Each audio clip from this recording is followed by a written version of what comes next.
The first report said it was impossible. Dr. Elias Verne read it 3 times, his fingers tight around the transparent data. The cold, blue light of the genetics lab reflected in his tired eyes as alarms hummed softly in the background. Outside the reinforced glass walls, the Arctic research station Helios 9 was buried under endless snow, isolated from the world. That the body on the table was human. At least, that's what everyone believed. Male, approximately 30 years old, perfect posture. No scars, no visible implants, no signs of cybernetic enhancement. He had been found unconscious near the ancient ice trench, naked except for a thin metallic band fused into his wrist. But his DNA told a different story. No species match. The AI repeated calmly. Elias exhaled slowly. Run it again. Full spectrum, Earth registry, off-world colonies, classified military genomes, everything, already completed. The AI replied, result unchanged.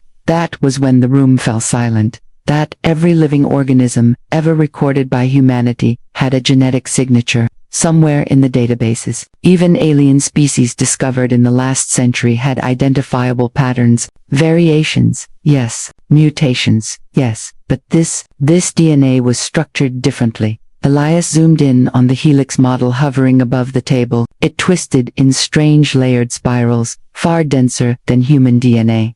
Certain segments pulsed faintly with energy, reacting to the lab's scanners. This isn't possible, Elias whispered. The man on the table suddenly opened his eyes. The temperature in the room dropped instantly. Red, not blood red, deeper. Ancient. Security alarms screamed. Restrain him, Elias shouted. But the restraints shattered like glass. The man sat up slowly, breathing calmly, as if waking from a long sleep. His gaze moved across the room, sharp and alert, absorbing everything in seconds. Where am I? He asked. His voice was human, perfect English, no accent. Elias froze. You're in an Earth research facility. Who are you? The man frowned, touching his chest. I don't remember. Before anyone could respond, the power flickered, the lab lights dimmed, frost spread across the walls in seconds, crawling like living veins of ice. The man looked down at his hands in shock. I didn't. The ice stopped spreading. As quickly as it began. Everything returned to normal. Silence. Security teams rushed in, weapons raised. The man lifted his hands slowly. I won't hurt anyone, he said. I think I was trying not to. That was when Elias knew. This was no ordinary anomaly. 3 days later, the world's top geneticists were secretly flown to Helios 9. The man was given a name, Subject A01. He cooperated fully, answering every question honestly, but his memory remained fragmented. He remembered heat. Fire. The sky burning, wings, or the shadow of them. But nothing clear. Every test only deepened the mystery. His bones were stronger than titanium alloys. His cells regenerated at impossible speeds. His body produced energy without any known biological process. And his DNA still matched nothing, until Dr. Hannah Kovac arrived. She was a paleogeneticist, obsessed with ancient life forms and extinction-era anomalies. When she studied the genetic patterns, her hands began to shake. I've seen this before, she whispered. Elias turned sharply. Seen what? These repeating genetic clusters. They're not modern. They're prehistoric. She pulled up another file classified, ancient, barely studied, a fossil record from a dig in Mongolia. Estimated age, 65 million years. The remains were labeled as mythological for decades. Dr. Hannah enlarged the scan. A massive skull, horns, elongated jaw, and behind it, the imprint of wings, a dragon. Elias said quietly, officially. Hannah replied, they were declared fictional. She overlaid the fossil DNA fragments with Subject A01's genome. The match percentage climbed. 10%, 30%, 60%. The room went dead silent when it stopped at 97.4%. That's impossible, Elias said. Hannah swallowed. Unless, the man, watching from behind the glass, suddenly clutched his head. Images flooded his mind. Firestorms. Cities made of stone, creatures, bowing. The sky tearing apart, a voice echoing, hide, sleep, become less, become human, he screamed. The entire station shook. Deep beneath the ice, something ancient responded. And far beyond Earth's orbit, unknown sensors activated, detecting a signal they had waited millions of years to find. The scream did not sound human, that echoed through Helios 9 like a warning siren from another age, vibrating through steel walls and frozen ground. Scientists fell to their knees as pressure slammed against their chests. Screens shattered. Emergency lights flickered on, then it stopped. Subject A01 collapsed. Medical teams rushed in, but before they reached him, his body stabilized itself, heart rate normal, brain activity spiking far beyond human limits. Elias stared at the readings in disbelief. He's processing something. Fast, too fast. Inside his mind, memories were unlocking. He was not born. He was forged. Not in a lab. Button fire older than human history.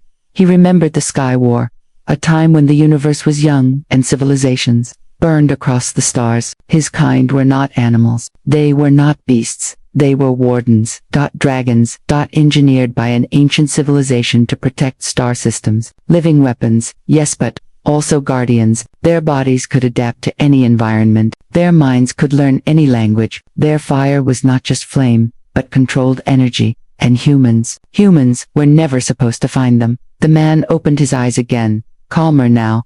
My name, he said slowly, was Kale.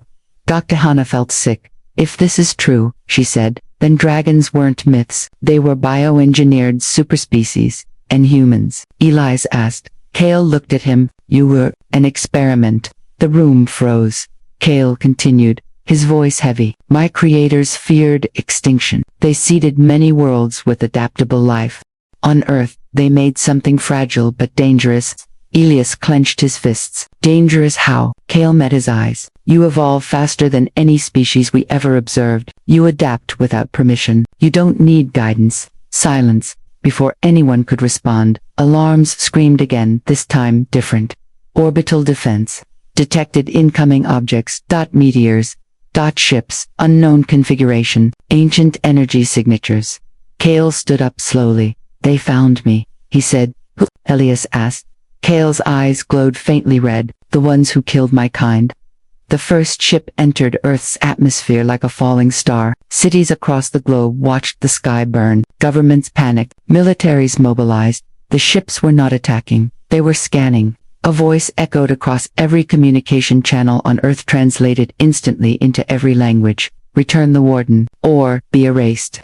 Panic spread. World leaders demanded answers from Helios-9. Elias stood before Kale. If we give you up, do they leave? Kale shook his head. No, they never leave witnesses. Hannah whispered. Then what do we do? Kale closed his eyes. For millions of years, he said, we protected weaker species. We believed in balance. He opened his eyes again. You are not weak. Outside, the ice began to melt, not from heat, from power. Kale stepped forward, his human form flickering, scales briefly visible beneath his skin, like a shadow trying to break free. I hid as one of you, he said. I learned from you. Your fear, your courage. The station shook as another ship descended. And now, Kale said quietly, I will fight as one of you. The first strike came from orbit. A beam of compressed energy tore through the Arctic sky, vaporizing miles of ice. Helios-9's shields barely held. Inside, scientists were evacuated as military forces surrounded the facility. Kale stood alone outside. Snow lifted around him, spinning in violent spirals. His human form began to crack.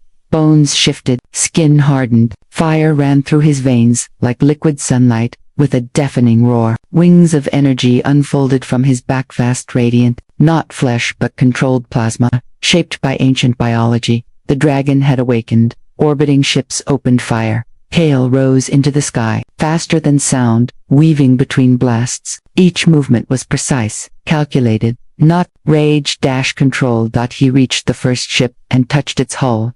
Disintegrated. Not exploded, disassembled. At the molecular level, Earth's satellites recorded everything. Humanity watched. The invaders panicked. They had expected a monster. They found a soldier. And then something worse. Humans joined the fight. Missiles, railgun, experimental weapons. Every nation fired, not blindly, but coordinated. Learning, adapting. Kale laughed, not in cruelty, but awe. You learned, he whispered. The enemy fleet began to retreat. Too late. Kale transmitted a signal, not a threat, but a declaration. This world is under human protection. Silence followed. Then, one final enemy ship self-destructed, tearing a hole in space as it fled. The battle was over. Days later, Kale stood before the World Council. He had returned to human form. "I will leave Earth one day," he said. "But not yet." Elias asked, "Why stay?" Kale looked at the planet below. "Because you don't need guardians," he said. "You need time." Hannah smiled sadly. "And when they come back," Kale's eyes softened, "then they will face dragons," he said. He paused, "and humans, far across the stars, ancient civilizations marked Earth with a new symbol, not prey, not experiment, warning, because humanity had done what no species ever had. They did not fear the dragon, they fought beside him, and the universe would never forget it.